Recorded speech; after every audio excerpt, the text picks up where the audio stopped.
সেই ব্যক্তিকে, সেই মানুষটিকে কখনোই বিশ্বাস করবেন না। যে মানুষটা শুধু মুখেই বলে সে আপনাকে ভীষণ ভালোবাসে, কিন্তু তার ব্যবহার, তার কাজের অ্যাকশন বোঝাতে ব্যর্থ হয় ভালোবাসা তার আপন পথ তৈরি করে নেয়। যে আপনাকে ভালোবাসে সে ঘুম ভেঙেই আপনাকে খুঁজবে, আপনাকে একটি ফোন করবে। যে আপনাকে ভালোবাসে আপনি না চাইলেও তার ভালোবাসা আপনাকে খুঁজবে। সে না চাইলেও তার ভালোবাসা তাকে বাধ্য করবে আপনাকে খুঁজতে। স্ত্রীর জন্য খরচ করতে কার্পণ্য করেন না তো? যে পুরুষ স্ত্রীর জন্য মন খুলে খরচ করতে পারেন সেই সম্পর্কের উপর সৃষ্টিকর্তার রহমত থাকে। সম্পর্কের মানুষ দুজনের ভালোবাসা থেকে সৃষ্টিকর্তা খুশি হন। স্বামী তার খরচের পর তার উপর সর্বপ্রথম ভরণ পোষণের হকদার ব্যক্তি হলেন তার স্ত্রী। যে স্বামী তার স্ত্রীর জন্য মন উজাড় করে ব্যয় করবেন, খরচ করবেন, আমাদের সৃষ্টিকর্তা, আমাদের রব সেই ব্যক্তিকে কিয়ামতের দিন পূর্ণ ধনী বানিয়ে দিবেন। মানুষের বাহিরটা হচ্ছে পৃথিবী, যা সবাই দেখতে পায়, কিন্তু মানুষের ভিতরটা হচ্ছে কবর, যেখানে কি ঘটছে তা কেউ দেখতে পায় না। শুনেছি সময়ের সাথে সাথে মানুষের পরিবর্তন হয়, মানুষ বদলে যায়। কাছের মানুষের কিছু পরিবর্তন দেখেই বুঝতে পারি আসলে সময়ে মানুষ কতটা বদলে যায়।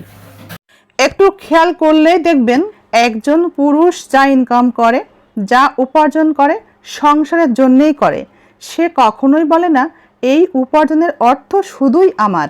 কিন্তু একজন নারী যদি উপার্জন করে, সে যত টাকাই উপার্জন করুক, বেশি কম যা উপার্জন করুক, সে সবসময় বলবে এই উপার্জনের অর্থ শুধুই আমার, আর কারো নয়।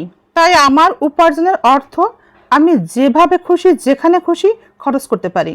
অধিকাংশ উপার্জন করতে পারা নারী এমনই বলে। স্ত্রীকে কষ্ট দিচ্ছেন যে কারণেই হোক, যেভাবেই হোক, যদি আপনি স্ত্রীকে কষ্ট দিয়ে থাকেন বা প্রতিনিয়ত কষ্ট দিচ্ছেন, তবে মনে রাখবেন মৃত্যুর পর দুনিয়াতে আপনি যত ভালো কাজ করেন না কেন, আপনার কোনো আমলনামা কাজে আসবে না। স্ত্রীকে কষ্ট দেওয়ার কারণে মৃত্যুর পর আপনার সকল আমলনামায় আটকে যাবে। কেননা দুনিয়াতে আপনি আপনার স্ত্রীর হক নষ্ট করেছেন। তাই কর্মজীবনের সময়টা ব্যতি রেখে বাকি সময়টা স্ত্রীকে দিন। নিজের স্ত্রীকে যত্নে রাখুন। সে চাই মাঝরাত্রে সে টের পাক তার পাশের মানুষটা তার মাথার নিচের সরে যাওয়া বালিশটা ঠিক করে দিচ্ছে, সে যেন তা টের পায়।